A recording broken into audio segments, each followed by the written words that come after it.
drama. You just pass through that. So when you're passing through that, you would be required to exercise different kind of choices. You will be committing and making wrong choices. Don't be afraid of that. Be candid, be bold, take and make and apply your mind for a good choice. You may end up making a bad choice, but that is part of your learning process. That's how we learn. If we do not commit mistakes, what we're going to do and how we're going to learn. One of my favorite movies is,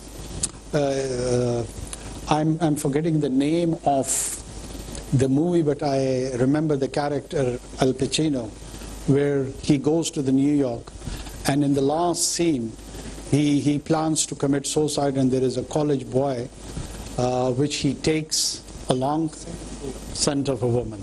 Here we go. He has a good memory. and during that scent of a woman, the last scene in which he talks about that free spirit, that is where actually human soul and centrality lies.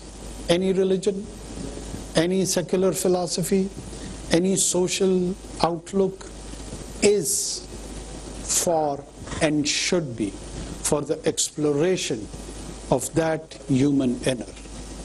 That inner is an expression sometime into poetry, sometime into science, sometime into philosophy, sometime, if I may be allowed, it is a prophetic expression also, which is the continuation of all the Abrahamic faith. This human expression is collectively owned by all of us.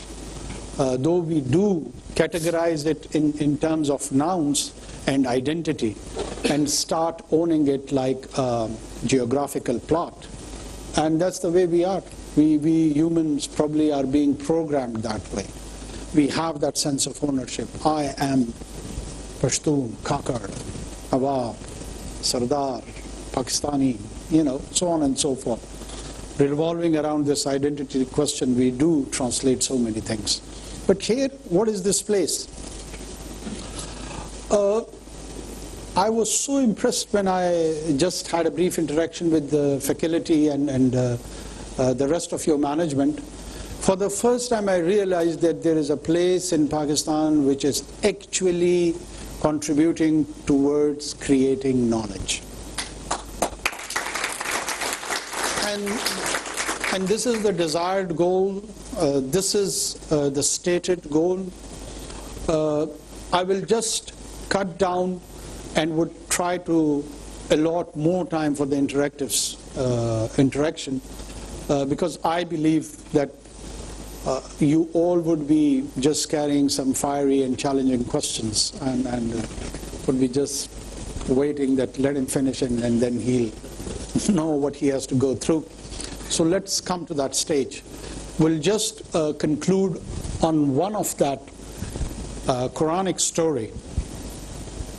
I'm sure many of you, if not all of you, have gone through that initial chapters of the Quran in which Surah Baqarah, there is a narration of a story about the creation of Adam. And the point of contention comes from the angels, and the angels do not complain actually, but in a way they are mesmerized or they are surprised. Why are you creating something which is going to shed blood? That sort of impression do you get from those ayats.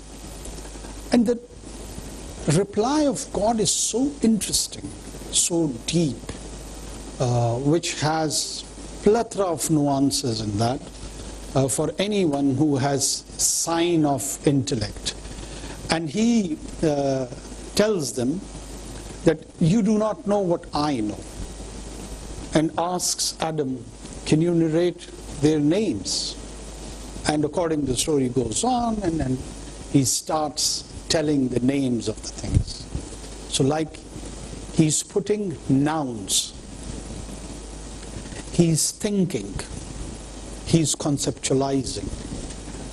And in that conceptualization, he is giving birth through knowledge. And this is what he is referring to, that you do not know. I've bestowed him with knowledge. And he's the one who would be creating it. So you are the one actually who are chosen to get connected with that divine purpose. For that you don't have to attend a specific madrasa or raise your beard or be of a specific sectarian group. All you have to be just normal and enlightened. And I'm sure all of you are those enlightened individuals. I would once again thank you all and conclude it on this remark that this is my first interaction in LUMS, but I would try that it does not become last. Thank you so much, and let's start the Q&A section. Thank you. वज़ीर-ए-आज़म अनवर हक आकर lumps के तलबा तलबात के साथ खुसूसी निशिस्त कर रहे थे।